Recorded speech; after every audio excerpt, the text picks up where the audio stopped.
राज्य गृहमंत्री हर्ष संघवीए नवरात्रि दरमियान मां अंबाना मंदिरे दर्शन कर्या छे। सूरतमां भागड़ स्थित पौराणिक मां अंबाना मंदिરની મુલાકાત કરી છે।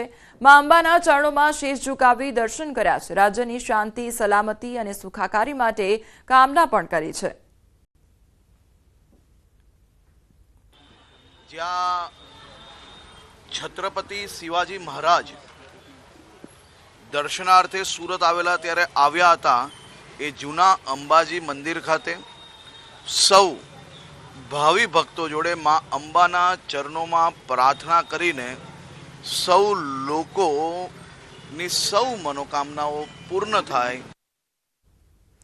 ચૈત્રી સુદ નવરાત્રિની આઠમ મંદિરોમાં ભક્તોની ભારે ભીડ જોવા મળી રહી છે। અંબાજી મંદિરમાં સવારથી જ ભક્તોની ભીડ જોવા મળી રહી છે।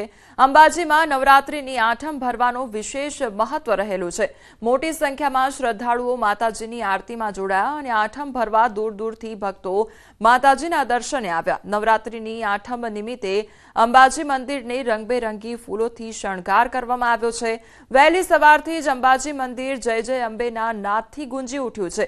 મંદિર ચાચર ચોક ખાતે યજ્ઞશાળામાં આજે યોજાશે અને આઠમનો યજ્ઞ યોજવામાં આવશે। તો ચૈત્રી નવરાત્રિમાં કરેલું ઘટ સ્થાપનનું કરવામાં આવશે। આજે ઉત્થાપન તો વાવેલા ઝવેરાને યજ્ઞમાં હોમવામાં આવશે।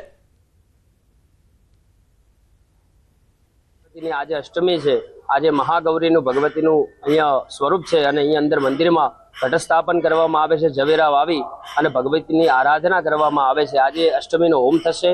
માં આદ્યશક્તિના સાનિધ્યમાં સન્મુખે મહાહોમ કરી અને આજે અષ્ટમીનો દિવસ અહીંયા પરિપૂર્ણ થશે અને કાલે માને નૈવેદ્ય ચડશે। આજે ચૈત્રી નવરાત્રિની આઠમ છે ને આઠમીને લઈને કહી શકાય છે શક્તિપીઠ અંબાજી ધામમાં વહેલી સવારથી યાત્રિકોનો ભાળ ઘોડાપુર ઉમટી પડ્યું હતું। જે રીતે દર્શન માટે દોડાદોડી જોવા મળી હતી અને વહેલી સવારની જે મંગળા આરતી છે મંગળા આરતીમાં મોટી સંખ્યામાં ભક્તોએ માં અંબાનો જયઘોષ કર્યો હતો અને મંગળા આરતીના લાભ લીધો હતો। જોકે આજે આઠમને લઈને જે અંબાજી મંદિરમાં જવારાનું વાવેતર કરવામાં આવ્યું તેનું પણ ઉત્થાન કરવામાં આવ્યું હતું। અંબાજીના મંદિરના ચાચર ચોકમાં છે એ જે મંદિર ચાચર ચોકમાં મોટા હોમ હવનનું પણ આયોજન કરવામાં આવ્યું છે અને આ જે હોમ હવન જે કરવામાં આવશે જે મંદિરમાં ઝવેરા આવેલા છે એ ઝવેરાના પણ આના અંદરની પધરામણી કરવામાં આવશે અને આજે એમ કહી શકાય છે કે નવરાત્રીનો અંતિમ દિવસ માનવામાં આવી રહ્યો છે અને આવતીકાલે જે છે નોમ થશે એટલે નોમનો નૈવેદ્ય ચડતો હોવાથી આજે આઠમના દિવસે નવરાત્રી પૂર્ણ થયેલી ગણવામાં આવશે। મહેન્દ્ર અગ્રવાલ ન્યૂઝ।